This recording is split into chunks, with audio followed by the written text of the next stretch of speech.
সমালোচনা হয়েছে 12 পৃষ্ঠার ফর্ম। অ্যাকচুয়ালি 4টে পৃষ্ঠা ছাড়া ফিল আপ করা ছিল না, আর একবার আপনি ফিল আপ করে দিয়েছেন, একেবারে পোর্টালে আপলোড হয়ে গেছে। শুধু এই স্কিম নয়, ভারত সরকার, পশ্চিমবঙ্গ সরকারের আরো অসংখ্য স্কিমে আপনি সুযোগ পাবেন। আপনাকে আর দ্বিতীয়বার ফর্ম ফিল আপ করতে হবে না। তাই আপনারাও সহযোগিতা করেছেন, আমরাও আপনাদেরকে, আপনাদের ধৈর্যকে আমরা কুর্নিশ জানাই।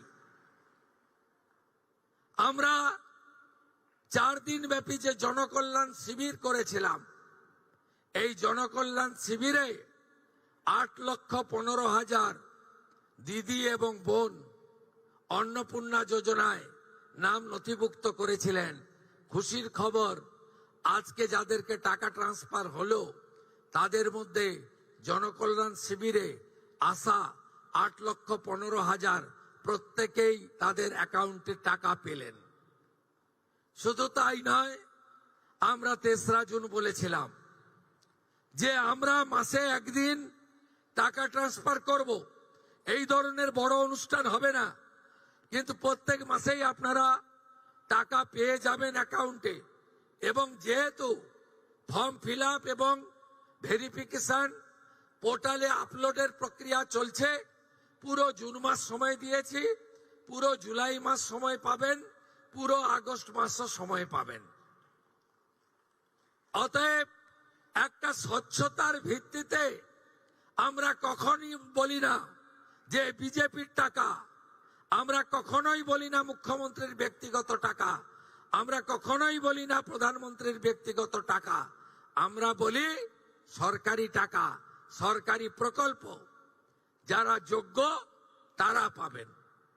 অন্নপূর্ণা যোজনার বাইরে গিয়ে যদি বলা যায়, আমরা সরকারি বাসে 0 ভ্যালু টিকিট আমাদের মহিলাদের জন্য চালু করেছি।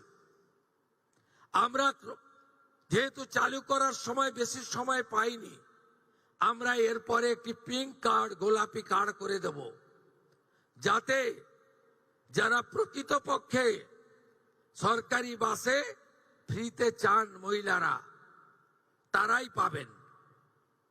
কারণ আমি দেখেছি বেশ কিছু সরকারি কর্মচারী, মহিলা দিদিরা, বোনেরা, তারা বলেছেন কেন আমি টিকিট কাটতে চাই, আমি টাকা পাচ্ছি, সরকার আমাকে বেতন দিচ্ছে, আমি উপযুক্ত অর্থ পাচ্ছি, আমি ফ্রিতে অফিস যাত্রা করতে চাই না। আমি তাদেরকে কুর্নিশ জানাই যে তারা চান যে এই ধরনের অর্থনৈতিক সাপোর্ট, সহায়তাযুক্ত কর্মসূচি কেবলমাত্র প্রকৃত প্রাপকদের কাছেই যাক, ছাত্রীদের কাছে যাক, চা বাগানের শ্রমিকদের কাছে যাক, অন্যান্য চিকিৎসা করতে আসা গ্রামের মহিলাদের কাছে ফ্রিতে তারা বাসে ভ্রমণের সুযোগ পাক।